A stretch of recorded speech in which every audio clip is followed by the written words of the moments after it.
Comment ça va YouTube? J'ai plusieurs médecins dans ma famille, donc je vais commencer cette vidéo en vous donnant un conseil basé sur mon vécu. Ne regardez jamais Dr House avec un médecin. Parce que pendant tout l'épisode, il va essayer de deviner la maladie du patient avant Dr House, pour se prouver qu'il est meilleur que lui. Là, je te dis, tu vois, syndrome classique d'Eisenhower. Je te parie tout ce que tu veux que c'est ça. Sauf que l'auteur, il est pas con, il a prévu tout ça. Donc il choisit toujours un scénar ultra tiré par les cheveux, impossible à deviner. Mais oui, mais bien sûr. Et puis quoi encore? Et moi, je suis infirmier, tiens. Blague de médecin. Sauf que si jamais, et c'est déjà arrivé, par miracle, il devine la maladie... C'est qui le chef de réa? C'est qui le chef de réa? Allez, range ta canne, tocard! Comme le médecin soigne des maladies, il a tendance à penser que lui ne tombera jamais malade. C'est complètement con, hein, c'est pas parce que t'es dentiste que tu pues pas de la gueule. Pourquoi tu crois qu'il porte un masque à ton avis? Pour être crédible, son discours doit être cohérent avec son image. Alors pour votre acné, je vous conseille ce flacon, hein, pour l'avoir testé personnellement. Ça marche, croyez-moi. Les médecins sont tenus au secret médical. Sauf que des fois c'est tellement secret que même à toi ils peuvent pas le dire pour pas te choquer. Du coup entre médecins pour se comprendre ils utilisent des messages codés. Exemple, K, cancer. PTH, prothèse totale de hanche. Alors attention celui-là faut aller le chercher. AVP avec TC sans PC, accident de voie publique avec trauma crânien sans perte de connaissance. Déjà qu'ils savent pas écrire mais si en plus ils inventent un code à la con, moi je pense qu'il y en a qui devraient bien ASFE. Allez se faire... Même les termes médicaux sont compliqués. Moi je me dis sur un malentendu tu peux vraiment tout comprendre de traviole. Bon monsieur, il va falloir arrêter la danse hein. Quoi? Mais j'ai juste un peu mal à la côte, docteur. Ah non, hein, j'ai vu l'échographie, c'est hépatique. Il va falloir changer votre foie. Qu'est-ce qui t'arrive, PD? C'est le docteur, il m'a dit que ma chorégraphie était pathétique. Mais je m'en bats les couilles, je garde la foi. Jean-Jacques B-Boy 62 mourut 3 jours plus tard en tentant un freeze. Puis t'as les spécialistes. Ah les spécialistes. 3 semaines pour un rendez-vous, 2 heures en salle d'attente, la consultation 1 minute. Toi t'es un patient, lui il est impatient d'acheter sa nouvelle Jaguar. Mais contrairement au généraliste qui connaît beaucoup de choses sur tout mais qui finalement n'est expert de rien, le spécialiste lui il fait tout le temps la même chose. Le gastro-entérologue par exemple, il fait des TR à longueur de journée.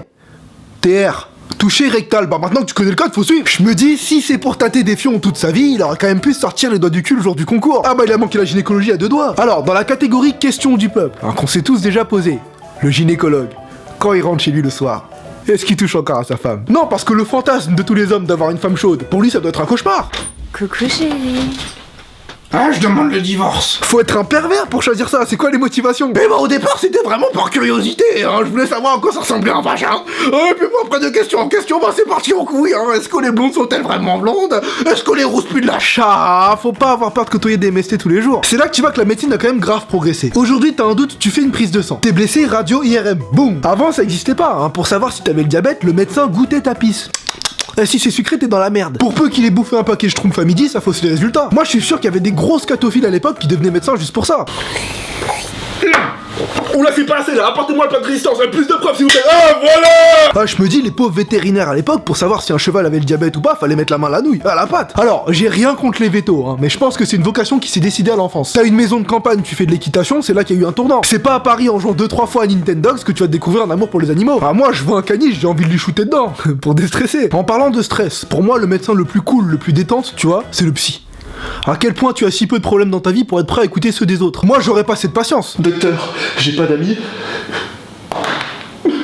Prends un curly. Mais pour moi le boss des boss, tu vois, ça reste quand même le chirurgien. Alors attention, pas le chirurgien esthétique, hein. Je te parle du vrai chir, celui qui te fout une caméra dans la horte. 1 millimètre à côté, tu passes de l'autre côté. Le mec il arrive comme ça avec son expérience, invaincu sur Dr Maboul, sang-froid level 9000. Ah il est mort. Erreur médicale. Non mais les histoires de chirurgiens bourrés en salle d'op ou qui se trompent dans la greffe, t'en as gogo. Le premier transsexuel, je suis sûr que c'est un chir qui s'est planté. Alors tu m'étonnes que ces gens-là se prennent pour Dieu après. Je pense qu'il y a des chirs qui une fois morts, hein, lorsqu'ils rencontrent vraiment Dieu, faudrait les envoyer ni au paradis ni en enfer, mais plutôt dans la case fournisseur. Ah c'est la branche avec le plus grand taux de décès. Mais j'ai déjà vu pire. Je connais un cardiologue. Son cabinet se trouve au 11e étage d'un immeuble sans ascenseur.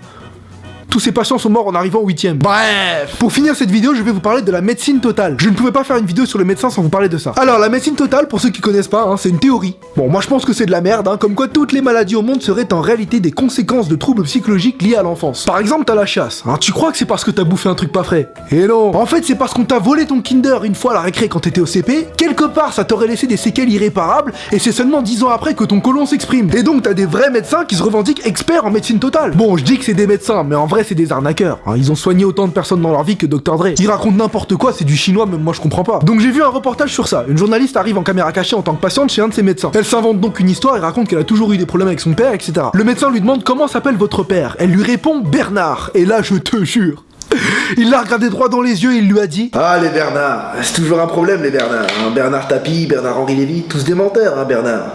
C'est ceux qui bernent avec art, si vous voulez. Hein. Donc je pense que votre problème vient de là.